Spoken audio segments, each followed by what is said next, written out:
Retour sur les journées pédagogiques du GPEA qui se sont tenues les 10 et 11 octobre 2024 à la Bibliothèque nationale. À travers ces captations, replongeons ensemble dans les temps forts de cette journée. Bon visionnage. Donc Salim possède un bagage, on va dire, relativement fourni puisque je crois savoir donc qu'il est kinésithérapeute, qu'il intervient lors de conférences, qu'il a travaillé dans le milieu du journalisme, qu'il joue du piano, qu'il a su aussi piloter un avion. Alors là, je ne pouvais pas m'empêcher d'en parler parce que grâce à l'association toulousaine, les Mirovolants, on avait au GPEA donc un des fondateurs des Mirovolants, Patrice Radiguet. Donc un petit coucou à Patrice Radiguet. Voilà. Et puis vous avez écrit aussi un ouvrage dont le titre en dit long. L'impossible est un bon début. Voilà, je vous donne la parole. Wow. Merci beaucoup. Est-ce qu'on m'entend bien? Parfait, merci. Bonjour à toutes et tous. Merci beaucoup pour votre accueil. Merci pour cette présentation. À chaque fois, je me demande si j'en mérite autant. C'est formidable. Ça me fait très plaisir d'être ici à plusieurs titres. Comme vous venez de l'entendre, je suis habitué à l'exercice de la conférence, de la prise de parole. Ce qui est génial aujourd'hui, c'est que je vais pouvoir jargonner un petit peu, puisqu'on parle le même langage. Et ça, c'est formidable. Ça va me faire un bien fou, et ça risque de nous faire gagner beaucoup de temps aussi, puisque j'ai pas mal de choses à vous dire. On est aujourd'hui autour de deux thèmes qui me sont très chers, que sont le sport et la culture. Pour moi, l'un est une passerelle de l'autre, et ça fonctionne dans les deux sens, c'est ça qui est génial. Et le sport, pour moi, est un véritable moyen, est un véritable lien vers, non pas seulement l'autonomie, mais vers les autres. En réalité, le sport est en soi une culture, le sport est en soi une prise de position, et le sport peut être un mode de vie. Et je fais une parenthèse pour féliciter et en tout cas personnellement remercier nos deux précédents intervenants qui ont fait passer des messages qui me sont très très chers. Et s'il vous plaît, je vous demande de les applaudir encore une fois. Mon petit cadeau pour eux. Merci. C'était très parlant. Et en fait, ce qui est génial, c'est de réaliser qu'on partage tous des messages, même si on n'est pas sur le même sport, sur les mêmes disciplines, sur les mêmes histoires de vie.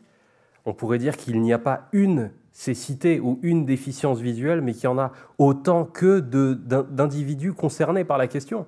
On n'a pas le même parcours, on n'a pas les mêmes perceptions. C'est fini aujourd'hui, ce lieu commun qui vous laisse croire qu'une personne aveugle a un rideau noir devant les yeux. C'est pas comme ça que ça marche. Et bien, de la même manière, le parcours d'une personne non-voyante, il n'y en a pas un, il y en a des centaines, des milliers peut-être d'exemples. Je vais vous parler de celui que je connais le mieux, à savoir le mien. J'ai aujourd'hui 32 ans. Je remercie les quelques-unes d'entre vous qui m'ont foutu des coups de vieux assez extraordinaires par les rencontres et les retrouvailles qui font toujours plaisir. Donc je suis né en 92 et ça a son importance dans mon récit puisque j'ai été livré, comme on pourrait dire, avec un défaut de fabrication. Et là, on ne pouvait pas retourner le colis Amazon à l'époque, on fait avec. Le défaut était génétique. Et ça s'est traduit par un cancer au niveau de la rétine. Cancer de la rétine des deux yeux. Je l'ai appris récemment, mais ce rétinoblastome bilatéral, pour vous balancer le mot facile, me laissait 10% de chance de survie. Donc là, outre combat pour la vue qui était ultra secondaire, on était plutôt sur un combat pour la vie. On était sur quelque chose d'autrement plus important que de se soucier de voir ou pas. Et pourtant, l'une des premières questions posées à mes parents, qui n'étaient absolument pas du milieu, était « Qu'est-ce qu'on fait? Il a des tumeurs dans les deux yeux, est-ce qu'on lui retire les deux yeux? Est-ce qu'on lui en retire un seul ?» Les médecins étaient plutôt partisans du menu Maxi Best-of avec supplément de frites. Et ma mère n'était pas tellement de cet avis. Sa question était légitime en tant que parent. Elle se disait « Comment je vais faire, moi, pour savoir si mon enfant est triste ou pas? S'il a les yeux rouges, s'il pleure ou pas? Comment je vais savoir ça ?» Donc, elle s'est prononcée, elle a eu le dernier mot. pour qu'on ne me retire qu'un œil, le gauche, le plus atteint. Ça n'a pas été évident comme décision à accepter, non pas pour mes parents, mais pour l'équipe médicale. Et je vais y revenir à plusieurs étapes, l'équipe médicale, mais c'est un vrai travail d'équipe qu'on retrouve dans vos professions diverses, ce travail d'équipe, où il y a une espèce de porte de service qui se crée dans la cellule familiale où vous avez accès et où on se met à prendre des décisions, à faire des choix qui, tiens, étrangement, vont être primordiales pour la suite. Ce choix m'a laissé, après quelques mois, un peu plus d'1 an de traitement, assez costaud, tout ce qui finit en radio, enfin en thérapie, radio, chimio, cryo, etc., tout ce que vous voulez, m'a laissé avec 2 choses. Premièrement, une paire de lunettes, probablement à l'épreuve des balles, avec un verre d'1 centimètre d'épaisseur. Et deuxièmement, avec un amour des super-héros. Pourquoi les super-héros ? Parce que quand vous êtes un gamin soigné en pédiatrie, on vous parle d'exemplarité, on vous parle de combat, on vous parle de beaucoup de choses, on vous parle d'héroïsme, on vous parle de super-héros. Moi, j'étais fan de Spider-Man. J'étais fou furieux de Spider-Man, de l'homme araignée. Et alors, sur un des épisodes de la série animée Spider-Man, il rencontre un autre super-héros qui devient de ses amis, qui est non-voyant, auquel on vous comparera irrémédiablement quand vous êtes aveugle, c'est Daredevil. Daredevil qui est avocat le jour, qui est un espèce de ninja fou furieux la nuit. Et tous ces exemples, en réalité, ça m'a un peu aidé à me construire dans des idéaux de dépassement de soi notamment.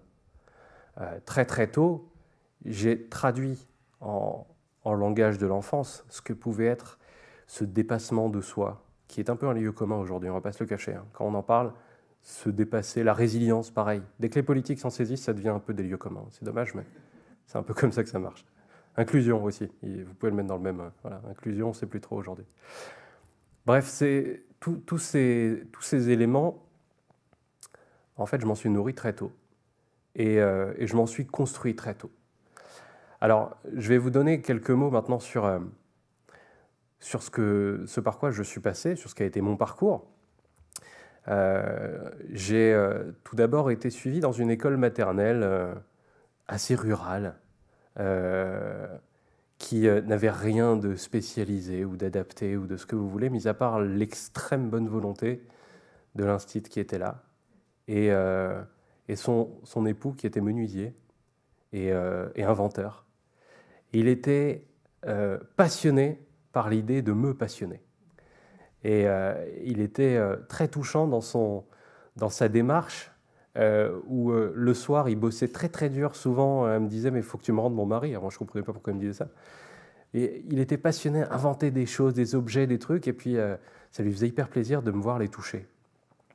Alors, j'étais un peu en entre-deux à l'époque. Rappelez-vous, j'y voyais un petit peu. On m'avait laissé un œil à droite qui était très abîmé. Très abîmé. J'avais une vision qu'on estimait entre un 20e et un 50e. En pratique, utile pour regarder la télé, pas utile pour lire. Ce qui est chouette, on va pas se mentir. C'est très très chouette de regarder la télé. On parle de culture, ça en fait partie. Aujourd'hui, le jeu vidéo, par exemple, a pris un essor considérable. La pop culture, on parlait de geeks tout à l'heure, mais s'il vous plaît, n'ayez pas honte d'être des geeks, pour ceux qui le sont. S'il vous plaît, grandissez pas trop vite. C'est formidable. Et c'est un vrai lien vers les autres, notamment. Et j'y voyais un peu, pour vous donner un exemple, à vous, je peux jargonner en disant vision tubulaire, floue, avec mauvaise accommodation, sans cristallin, opéré de la cataracte. Ce que je dis d'habitude, c'est vous fermez l'œil gauche, et l'œil droit, vous regardez un peu comme le début d'un générique de 007. Quand l'espion vous tire dessus, vous n'avez rien demandé. Je voyais un peu comme ça, en flou.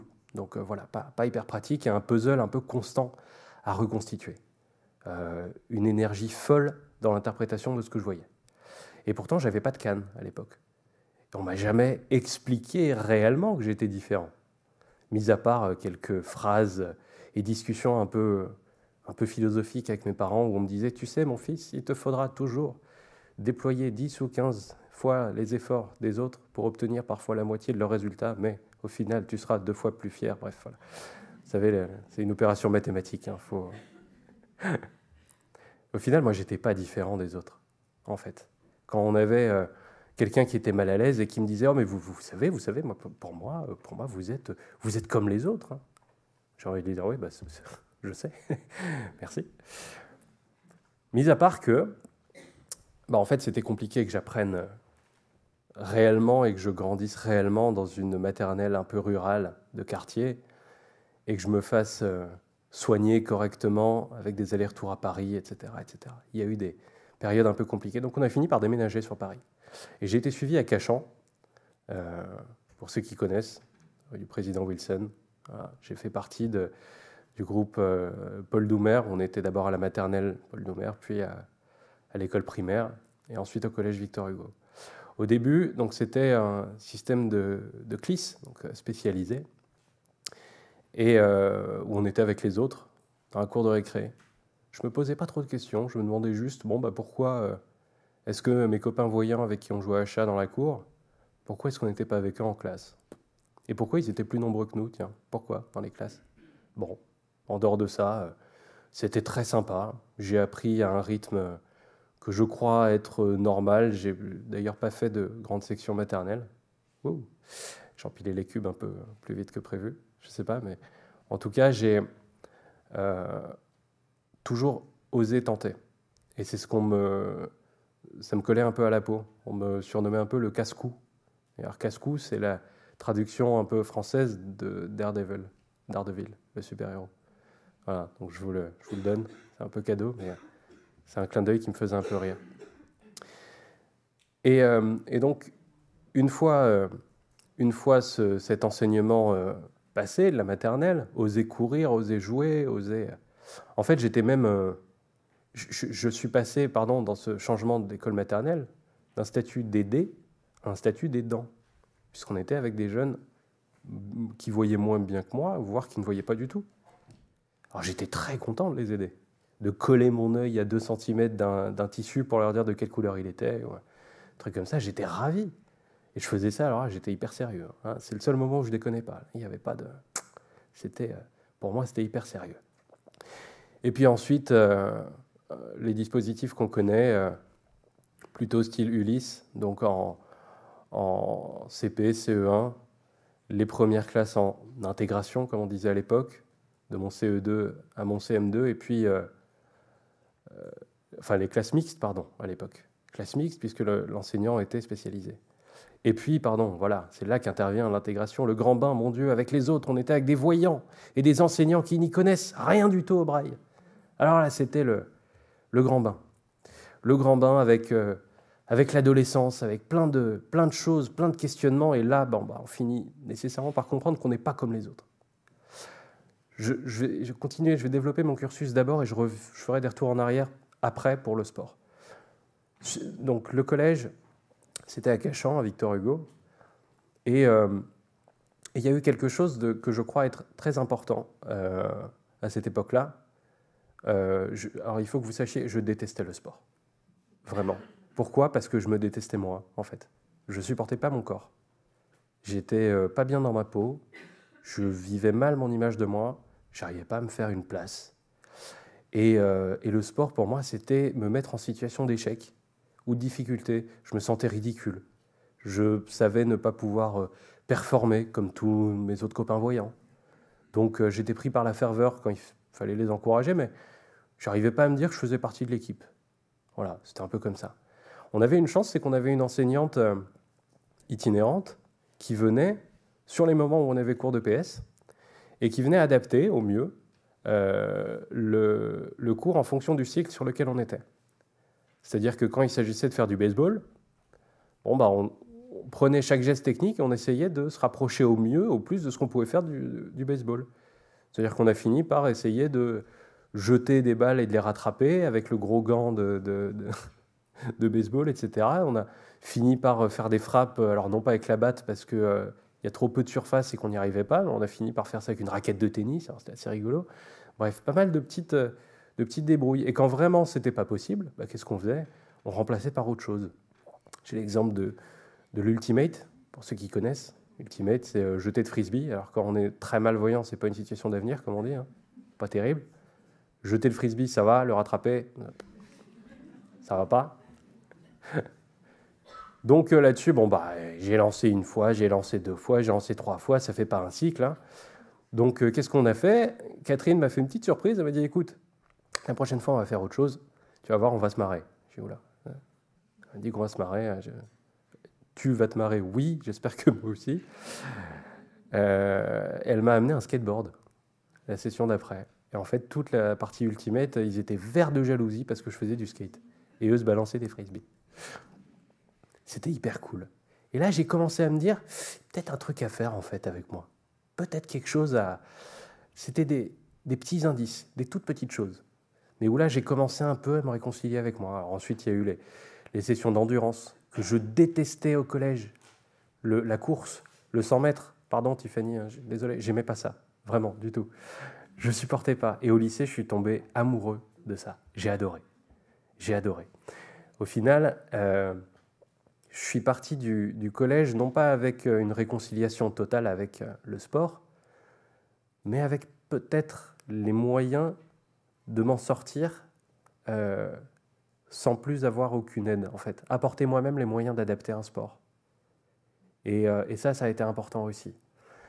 Alors, on a déménagé sur Bordeaux pour plusieurs raisons.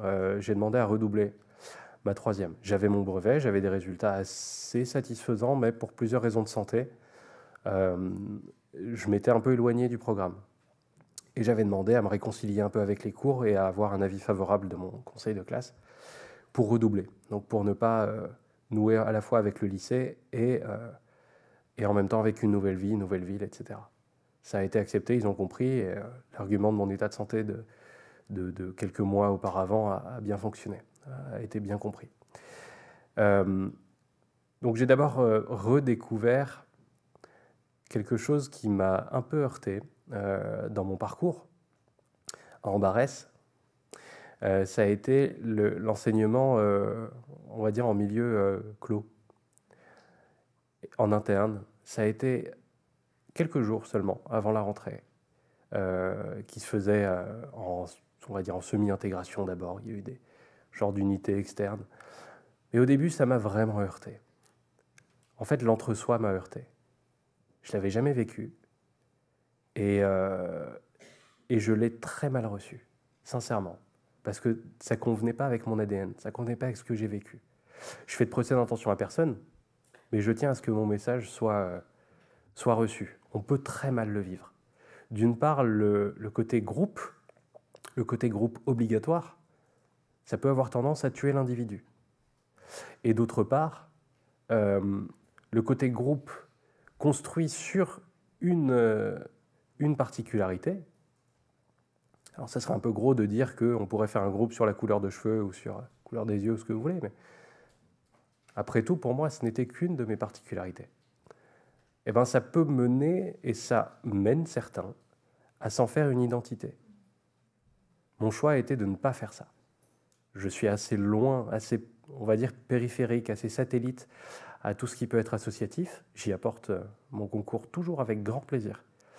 Mais aujourd'hui, les leçons que j'en retire, c'est de vivre à travers mes cercles, tous mes cercles, et pas seulement un seul. D'assumer ma citoyenneté à travers un cercle civique, d'assumer ma passion du sport à travers des cercles sportifs. Je vous en parlerai encore un peu après. Donc, mon année de 3e, bon, l'avantage, c'est que le but, c'était juste de rehausser mes notes et mon bulletin pour avoir un meilleur dossier scolaire pour entrer au lycée. Mon brevet, je l'avais déjà. Donc, mission accomplie, on a attaqué le lycée. Alors, le lycée, il n'y avait plus d'unités réellement proches. J'avais plus de camp de base. J'avais plus de points de repli, de facilité pour avoir des transcriptions assez vite, assez faciles, un coup de main dans le quart d'heure. J'étais un peu lâché, un peu plus. Donc, il y a eu une période d'adaptation. Et l'un des vecteurs les plus extraordinaires que j'ai pu rencontrer par l'équipe enseignante, et notamment mon prof principal de l'époque, ça a été l'humour. L'humour, les amis, ça a été extraordinaire pour moi.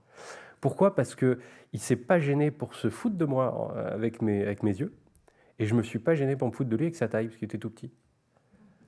Alors lui, c'était un vrai sniper de la blague, et les autres étaient un peu étonnés que je lui réponde et qu'il permette ça. Donc c'était très drôle. Enfin voilà, on s'est vraiment compris là-dessus.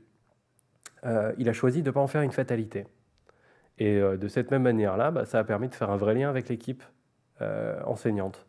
Donc bien sûr, il a fallu à l'époque, attendez, je vous parle de ça, on était lycée, c'était en 2007-2008. À l'époque, comment vous dire, iPhone, c'était à peine sorti, c'était pas encore adapté. Facebook, ça sortait tout juste. On en était à l'Iris. Voilà, c'est bien, ça je peux vous le dire. Je peux pas le dire en entreprise d'habitude, ça je peux vous le dire. Jaws, c'était la version, je sais plus, 5 ou 6. Ah oui, ça fait un moment. Hein. J'ai entendu quelques MacBooks dans la salle. À l'époque, il ne fallait pas rêver, hein, ça n'existait pas. Bref, pas adapté pour nous en tout cas. Donc c'était assez compliqué. Il fallait faire des voyages avec les clés USB. Pronote, il n'y avait pas Pronote à l'époque. Enfin bon, bref, pas hyper accessible non plus, donc c'est pas le bon exemple. Mais voilà, donc c'était pas évident. Il y avait des contraintes. On a commencé par s'y faire. En seconde, ça s'est pas trop mal passé. La première a été plus tendue. Alors, l'orientation, entre la seconde et la première, au début, j'avais un esprit assez scientifique. J'ai fait une seconde ES, économique et sociale. J'aimais beaucoup les maths, mais mon prof de maths n'aimait pas adapter ses cours. C'est-à-dire qu'un cours de maths, je peux vous le refaire assez facilement. Il écrivait au tableau, et puis, une fois que c'était écrit, il disait, alors ça, on le prend là, on le met ici, on factorise, ça donne quoi? Voilà. Donc moi, j'étais toutes les 20 secondes. Monsieur, s'il vous plaît, vous pouvez lire ce que vous avez... Ah oui, pardon. Donc ça marche une fois, c'est rigolo. Mais vraiment, quand c'est à chaque fois, c'est terrible. Donc il finissait, je crois même, je l'ai soupçonné de me laisser dormir, même si j'étais au premier rang parfois. Vraiment. Très très dur. Mais vraiment, et c'était une souffrance pour moi, une vraie souffrance. Parce que j'adorais ça. Mais lui, dans sa tête, un aveugle, ça fait L. Tout simplement. Donc il ne s'est pas pris la tête. Il s'est dit, bon, de toute façon, vous irez en littéraire. Il nous l'a dit une fois comme un soulagement, quoi. C'était sa grande joie de pouvoir enfin lâcher le morceau. Donc effectivement, j'ai fait L. Et j'ai fini par avoir mon bac. Alors la première et la terminale, ça a été beaucoup plus compliqué. Parce qu'il y a des domaines où j'avais de bons résultats, voire parfois de très bons résultats. Mais l'adaptation, en fait, quand certains enseignants ne comprennent pas ce dont vous avez besoin, comment vous lisez en braille, quand ils voient un bonhomme avec des lunettes noires au premier rang, qui a des bons résultats, mais qui lit, etc., et qui a la même machine pour les examens et pour prendre des cours, vous l'avez, le premier travers. Ils vont se dire que je triche. Même si je vidais ma machine à chaque fois, je leur posais la clé USB sur le bureau, eux, qu'est-ce que vous voulez qu'ils en fassent? Et puis un prof qui ne peut pas passer par-dessus votre épaule pour regarder ce que vous faites, ça peut l'agacer. Il y a des profs dans la salle? Il y en a qui ont levé la main? Levez pas la main, ça ne sert à rien. Donc dans l'idée, c'est ça. C'était un peu compliqué. Il a fallu leur faire comprendre que, non, je ne mange pas mes copies, non, je ne triche pas. Bref, il y a eu beaucoup de choses extrêmement compliquées jusqu'à un exemple que je vais vous donner, un peu anecdotique, mais tout de même. On m'a reproché de trop bien m'en sortir. Entre-temps, j'ai perdu la vue. J'ai perdu la vue en 2008. Ça, je le dis jamais parce que c'est pas la partie la plus intéressante pour moi. Ça m'a pas marqué outre mesure, réellement, vraiment. J'y reviendrai. Et en fait, on m'a reproché de trop bien m'en sortir. Un professeur de physique-chimie qui, un jour, alors sur un souci de transmission de sujet, il m'avait transmis l'énoncé, mais pas les questions. Donc, il fallait que je lui dise que j'ai pas pu faire son devoir, parce que sans les questions, je vais pas les inventer. Et donc, lui, ça a persisté à me dire, non, je te mets 0 quand même. Voilà, bref, donc je lui dis, écoutez, si vous voulez, bon. Et je sais pas, il avait dû vouloir m'énerver et voir que ça prenait pas. Et il s'est tourné et il m'a dit, de toute façon, je sais que tu vois. Tu n'es pas aveugle. J'ai dit, première nouvelle, c'est bien, vous devriez le dire à mon ophtalmo, parce qu'il n'a pas l'air au courant. Donc pareil, il n'a pas aimé. Écoute, tu n'arrives jamais en retard, tu ne te prends pas les murs, et tu n'as pas ta canne à l'intérieur du lycée. Donc je lui ai demandé si ça lui ferait particulièrement plaisir que j'arrive en retard, si je pouvais me maquiller pour lui faire des bosses pour convenir à son mode de vie. Et la canne, je lui ai dit, si vous voulez, je sais bien qu'Handisport recrute, mais on va peut-être éviter de les fabriquer, quoi. Parce que dans une foule, une canne blanche, pareil, pas situation d'avenir. Bref, voilà ce qu'on peut croiser parfois. Donc la première difficulté pour moi du handicap, de la différence, c'est pas forcément la différence elle-même, c'est souvent l'humain. Quand il veut pas faire l'effort ou quand il n'est pas câblé pour. Voilà, ça a été un peu la période compliquée. Et puis après ça, je prends du temps, mais ça me paraît important tout ça. Après ça, j'ai pris ma revanche sur les sciences, puisqu'en un an, j'ai passé un diplôme, un DU scientifique, donc le programme de première terminale S, en un an, et des études de kiné, en établissement spécialisé. Là, pour le coup, j'ai assumé. J'ai été à Limoges, en école, en IFMK, adapté, et j'ai passé mon diplôme. Voilà, j'ai eu plusieurs autres activités, mais tout ça, je voulais vous donner tout ce parcours-là. Pourquoi? Parce que c'est la toile de fond de ce que je vais vous raconter maintenant. Les chevaux. Comment c'est venu tout ça? Au début, j'ai commencé par d'autres sports. J'ai commencé par le judo, par beaucoup d'autres. En plus, j'étais un peu casse-cou, donc je voulais essayer beaucoup de choses.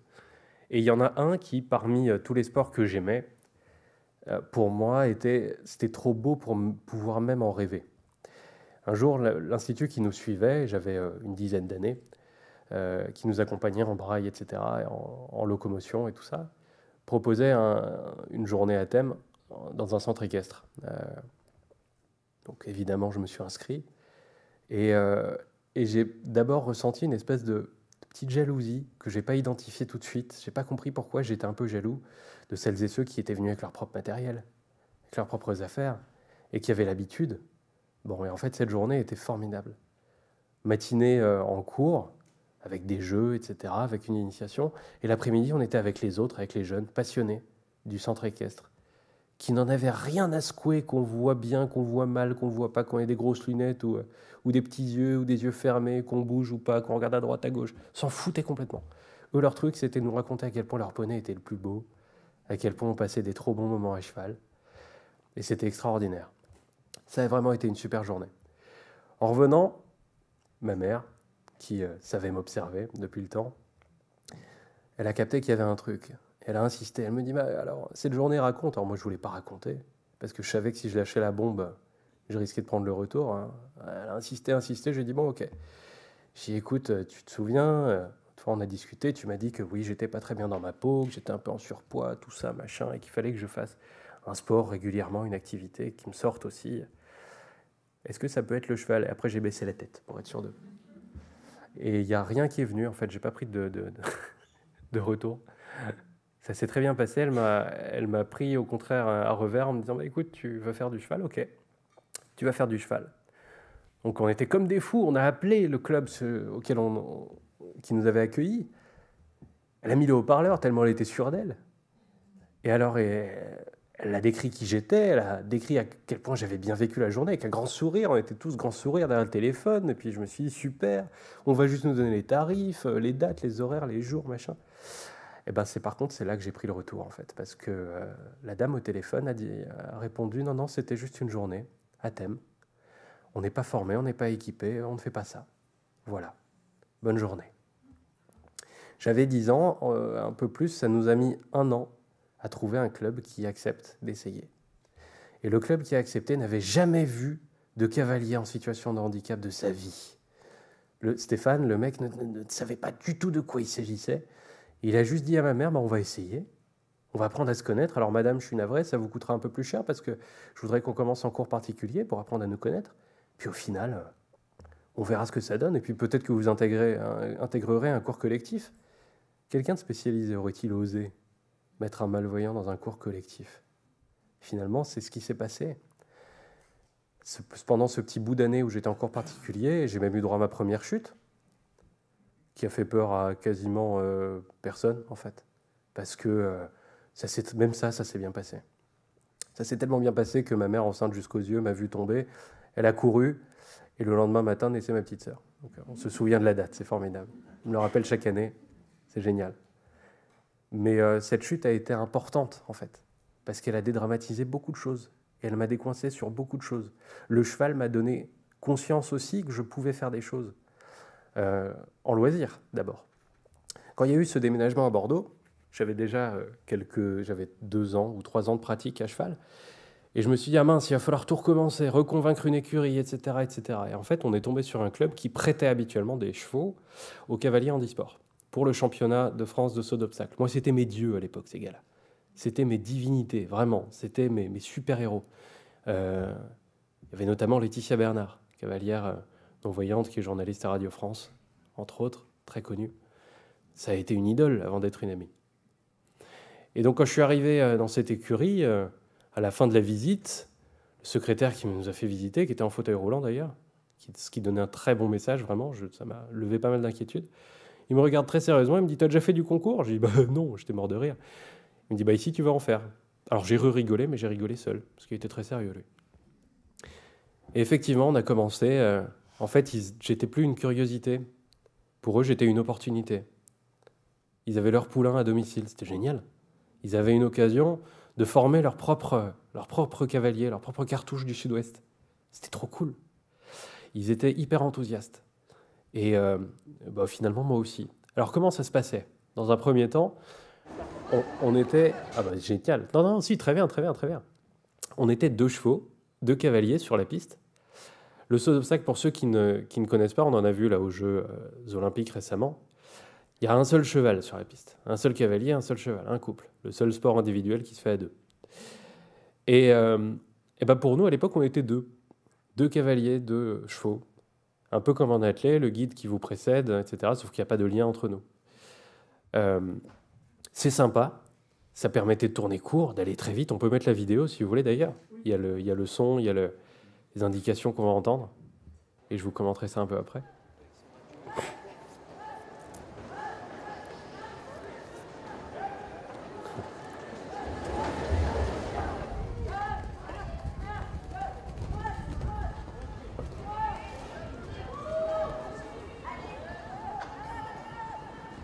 Ça va crier un peu, je suis désolé à la fin.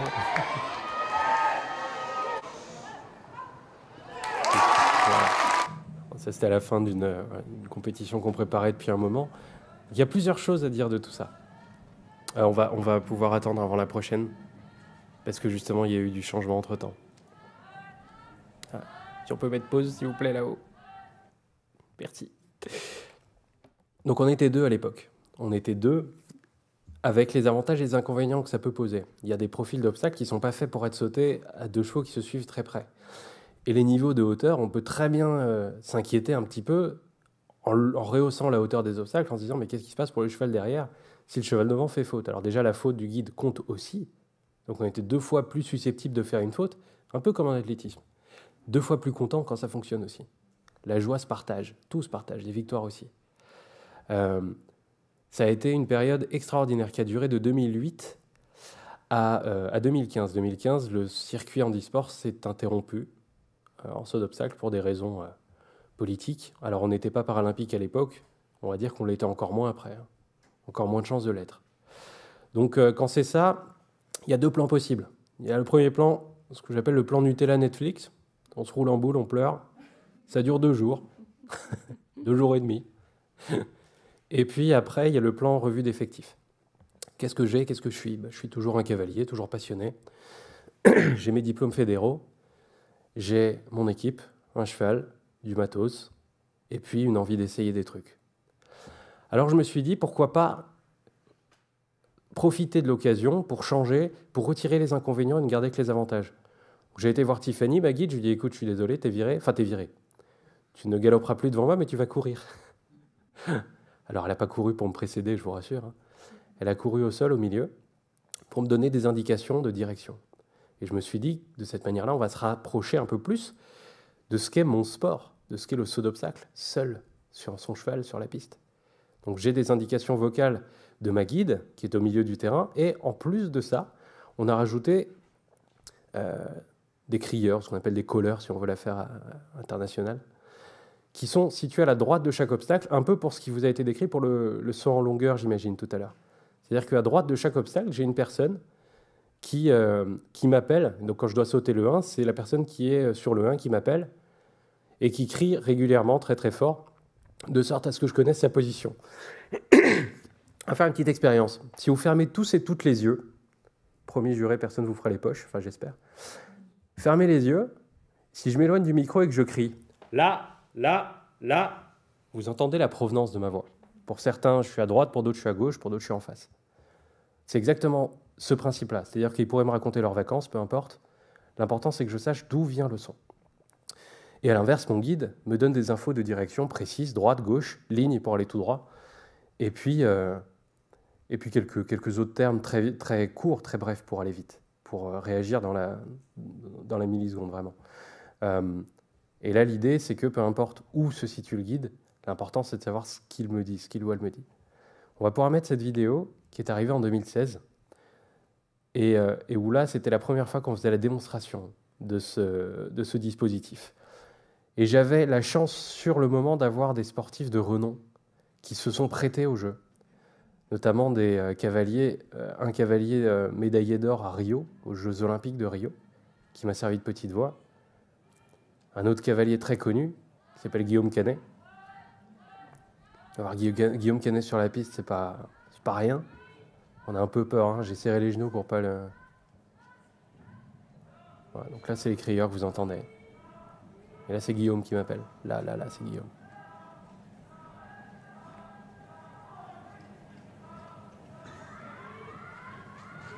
Ah, les deux, j'aime bien les comparer à des mouettes un peu, les deux. C'est marrant. Il y a un petit effet marin, c'est rigolo. Là, c'est Thierry Rosier, un cavalier international aussi, qui s'est prêté au jeu. Et là, j'ai une grande courbe à gauche. Et on va aller sur Philippe Rosier, donc qui a été médaillé d'or par équipe à Rio, quelques mois plus tôt à ce moment-là.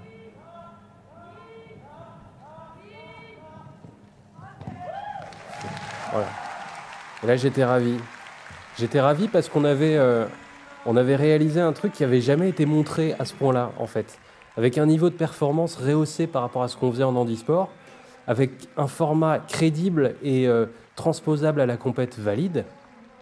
Et en fait, c'était ça mon aspiration. C'était de faire du valide.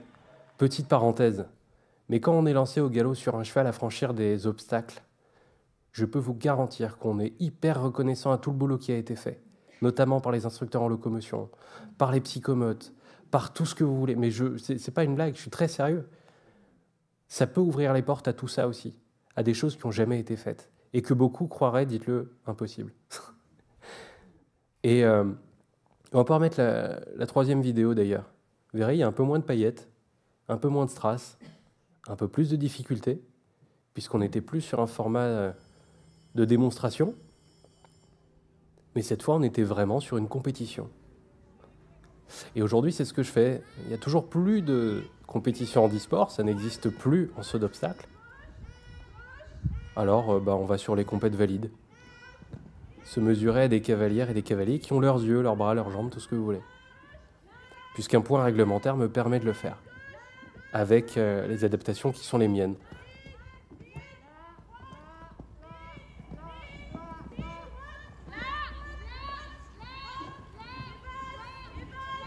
Alors, elle me dit évase pour élargir ma courbe.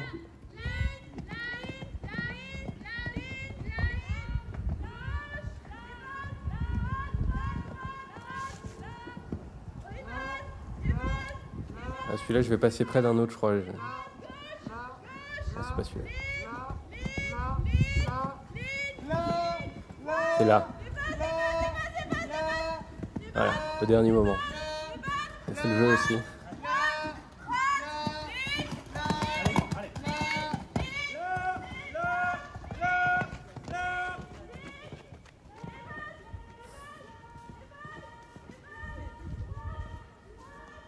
Elle est parlante, hein, même niveau son, celle-là, je l'aime bien.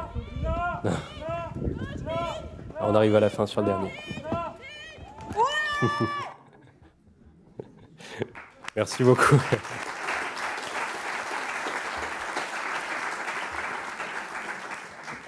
Merci beaucoup. Et ce qui est génial avec ça, c'est que quand j'arrive sur les compétitions d'abord, on me regarde avec des yeux ronds comme des soucoupes en se demandant ce que fout ce mec-là, qui voit pas, qui a ses lunettes noires et qui est habillé en tenue. Ça leur fait peur au début, hein. Me voir en tenue avec mes bottes, mon pantalon blanc, ma veste et tout, et comprendre que je vois pas. Alors ceux qui sont pas au courant que je suis engagé se demandent un peu ce que je fous là et disent ah bon bah c'est perdu. Et me posent des questions un peu basiques. Comment tu t'habilles le matin? Comment tu fais pour telle ou telle chose? Et à la fin, une fois que la performance a été faite, ces mêmes personnes viennent me parler comme un autre cavalier. C'était chouette ton tournant du 4 au 5, par contre, dis donc, t'as complètement foiré du 9 au 10, hein, t'aurais pu, voilà. Hein. C'est ça qui est génial. C'est pour ça que je vous parlais de cercle tout à l'heure. C'est extraordinaire en fait de se faire sa place, d'être reconnu par ses pairs quelque part. Cette vidéo, je l'aime beaucoup aussi parce qu'il y a l'avant et l'après. En fait, pour vous raconter un petit peu le contexte, mais je vais essayer de pas trop déborder. En fait, on passait en tout dernier, parce que le jury me permettait de passer en dernier, plus en rapport au paddock de détente, où on est plusieurs chevaux à s'échauffer en même temps, en réalité. Donc pour éviter que ça soit trop compliqué, il me permettait de passer à la fin, là où on a le moins de monde, et de ne pas passer à mon numéro de passage classique. Bon, c'est la seule faveur qui m'était faite. Quand c'est ça, ils appellent, en général, à la fin de l'épreuve, ils appellent les classés à la remise des prix. Traditionnellement, on appelle 8 cavaliers pour leur remettre des prix. Donc moi, il y avait déjà les 8 qui attendaient pendant que je passais mon tour, parce que tout le monde s'attendait à ce que, waouh, ça soit une leçon de vie, une super démo, tout ce que vous voulez, mais pas forcément de résultat. Sauf qu'en fait, un obstacle après l'autre, j'ai réalisé qu'on n'avait pas fait de faute, et qu'en plus, on était assez rapide en fait dans le temps. Donc on s'est classé 7e. Donc ce jour-là, il y a 2 personnes qui voulaient ma tête. Il y a le 8e qui retournait au camion, et puis le 7e qui passait 8. Donc ça a été un moment un peu extra, avec une parole que j'ai saisie au passage quand je revenais au camion moi-même. J'ai entendu une jeune fille qui jetait ses affaires un peu rageusement et qui disait à sa copine « Je suis dégoûté, même l'aveugle, il a fait mieux que moi. » Je pense qu'il y a beaucoup de remises en question depuis chez cette dame. Mais c'est des moments extraordinaires, vraiment. C'est des moments géniaux. Je ne pourrais pas vous parler de tout aujourd'hui. Mais le cheval, il n'y a pas seulement ça aujourd'hui dans ma vie, ça a été une porte ouverte extraordinaire vers beaucoup de choses. Je me suis depuis énormément réconcilié avec mon corps, dans la pratique sportive aussi, dans la culture, dans les super-héros. Le cadeau que j'ai eu pour mes 30 ans, que ma mère m'a offert, qu'est-ce que ça a été? Ça a été un costume de Spider-Man par les créateurs de ceux qui fournissent Disney. Donc c'est un truc avec lequel je vais voir les enfants dans les hôpitaux. Et c'est des moments extraordinaires, où il y aurait des jeux formidables à raconter, des histoires à raconter, parce qu'ils ne se doutent pas une seule seconde que sous le masque, c'est un bonhomme qui ne voit pas. Donc il ne me traite pas comme un mec qui ne voit pas, en fait. Voilà. Donc c'est des trucs absolument formidables. Des moments à vivre que j'aime beaucoup. Alors oui, là-dedans, il y a eu des potentiels échecs, il y a eu des moments où on s'est foiré. Pourquoi est-ce qu'on dit ligne pour me guider, par exemple, quand je vais tout droit, et pourquoi pas droit? Parce que de loin, droit et droite, ça se ressemble. On a eu des surprises au moment de mettre ça en place. De loin, quand on me dit droit et que je tourne à droite, bon, c'est là qu'on s'est dit ligne, comme ça, de loin, A, O, I, droite, gauche, ligne, ça ne se ressemble pas. Voilà, c'est en échouant, finalement, qu'on a fait la preuve qu'on pouvait y arriver et qu'on continue à le faire. Alors, ce que je fais, je ne le fais pas pour moi. Sincèrement, moi, j'ai le sens du défi, bien sûr, mais je ne le fais pas pour moi, je le fais pour tous les autres à qui ça profitera, et pour tous ceux qui voudront se saisir de ce message-là et le porter, tous ensemble. Je crois qu'on a eu une belle flamme, sans jeu de mots douteux, sur les Jeux. On a eu une belle ferveur nationale, honnêtement, qui a pris beaucoup plus que ce que je croyais, notamment pour les Paralympiques. Ça a été formidable d'avoir un chauffeur de taxi qui me parle de boccia. Jamais j'aurais cru qu'on parlerait de boccia dans un taxi. C'est génial, c'est formidable. Le cécifoot, on se serait cru retourner en 98. Génial, tous comme des fous. C'est des moments extraordinaires sur lesquels il faut miser, je pense. Et je le dis à titre personnel, mais je crois que c'est notre devoir à nous, anciens bénéficiaires de votre professionnalisme, de nous mettre aussi à votre disposition, à la disposition des jeunes qui voudraient échanger avec nous. Moi, en tout cas, ce sera toujours avec grand plaisir. Et je pense que quand on a la tête dans le guidon, c'est facile parfois de se tromper de chemin. Ça a pu être mon cas, ça peut être le cas de tout le monde. Voilà. Et je finirai par une citation que j'aime beaucoup, que quelqu'un m'a dit un jour, que j'ai remis dans mon livre. Oui, on aurait pu échouer à chaque étape, mais on a fait le choix d'assumer ce potentiel échec, parce que de prendre le risque d'échouer, c'est se donner une chance de réussir. Voilà. Et je vous remercie là-dessus.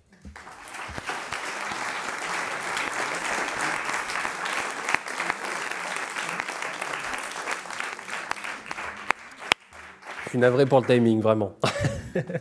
Merci Salim pour cette belle leçon de vie. Et bon, voilà. Et puis je pense que pour les professionnels qui sont dans la salle, c'est aussi une occasion de réfléchir par rapport au parcours, ta première partie sur en tant qu'élève déficient visuel, soit en milieu ordinaire, soit en établissement. Enfin bon, il y avait vraiment beaucoup de choses. Est-ce qu'il y a quelques questions, 2 questions possibles avant la prochaine intervention? Non, vous êtes sans voix? Ah, oui. Bonjour.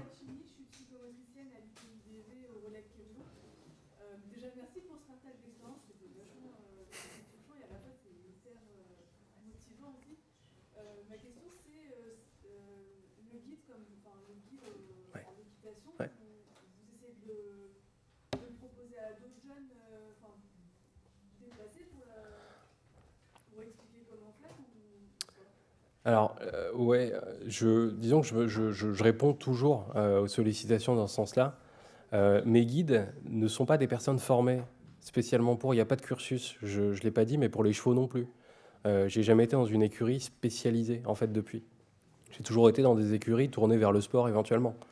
Mais c'est tout. En fait, je me nourris de ça, et mon credo, ça a été de partir d'abord du sport et d'aller d'y ajouter les moyens de répondre à mes besoins. Chaque jeune qui m'a contacté l'a fait en général avec son instructeur, son moniteur, dans un moment où ils se sont retrouvés dans un cul-de-sac ou sur un palier de progression, comme je dis, un moment où on n'avance plus. Et il y en a malheureusement dans la progression. Il y a des moments où on ne bouge plus, on se demande, mais on se dit, mais alors, c'est quoi, je suis devenu nul, il n'y a plus de progrès, il n'y a plus... Et en fait, parfois, il suffit de pas grand-chose. Alors, les indications à donner, les choses à mettre en place vont varier d'une personne à l'autre et non pas simplement en fonction de la perception. Mais le niveau d'autonomie va être crucial aussi là-dedans. C'est-à-dire que moi, j'ai choisi d'être minimaliste dans mes indications. Vous l'avez vu sur les vidéos, ça va assez vite. Il y a relativement peu d'indications. Les crieurs sont seulement situés sur les obstacles à sauter, pas sur des zones à contourner, pas sur des points à viser, des angles ou des choses comme ça. Ce qui n'est pas le cas de tout le monde. Il y a une autre cavalière, qui est en région parisienne, qui s'appelle Ninon Forget, qui a rajouté d'autres éléments de guidage. Moi, ce n'est pas mon cas. Donc, je pense que c'est une richesse aussi de laisser les jeunes et les professionnels du métier découvrir un petit peu comment ils peuvent s'entendre, mettre en place des nouvelles choses. Par contre, évidemment, je suis toujours très heureux d'apporter des éléments supplémentaires. Moi, il y a une chose qu'on me rétorque très souvent, et c'est la seule chose à laquelle je suis opposé, en tout cas pour moi, après chacun fait ce qu'il veut, c'est l'oreillette. Tout le monde me dit, tu devrais mettre une oreillette.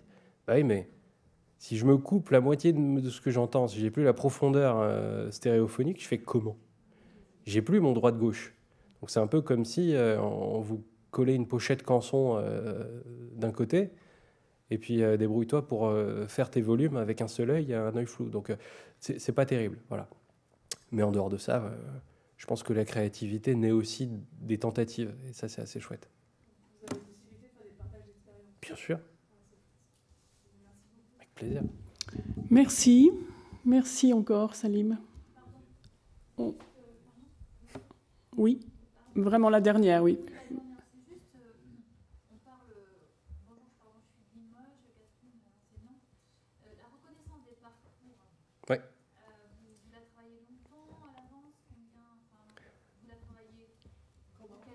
Alors, ouais,